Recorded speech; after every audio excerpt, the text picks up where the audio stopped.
Hi guys, আজকের ভিডিওতে দেখাবো বর্ষাকালে করা দুটি উন্নত প্রজাতির তিতা কেরালার খেতি। তো ভিডিওটি না টানে সম্পূর্ণ দেখেন। আর আপনি যদি আমার চ্যানেলে নতুন ভিজিট করেছেন তাহলে দয়া করে চ্যানেলটাকে সাবস্ক্রাইব করে নেবেন। তো গাইস, এই দুইটি প্রজাতি হলো বিএনআর কোম্পানির মানস আর NT77। তো গাইস, আমার এই প্ল্যান্টটি যে দেখছেন এটা হলো বিএনআর NT77 আর এটা 2 মাস আগে লাগানো হয়েছিল।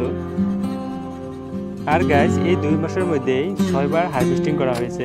আর আমার এখানে 1 বিঘা জমি থেকে প্রতিবারই 1.5 থেকে 2 কুইন্টাল করে কেরালা হারভেস্টিং করা হয়েছে। আর গাইস, এটাতে একদম নিচ থেকেই কেরালা হয়েছিল আর এগুলো অলরেডি হারভেস্টিং করা হয়ে গেছে। আর গাইস, এটার সাইজ কালারও যথেষ্ট ভালো হয় আর ফলন প্রায় প্রত্যেকটি পাতায় পাতায় এর কলি আসে।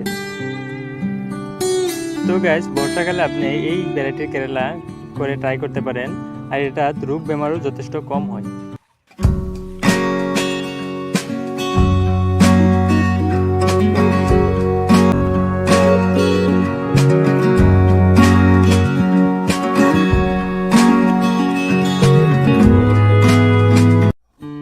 আর গাইস, এটা হলো বিএনআর কোম্পানির মানস ভ্যারাইটি কেরালা আর এটারও সাইজ কালার যথেষ্ট ভালো হয় এবং ফলও যথেষ্ট ভালো হয়।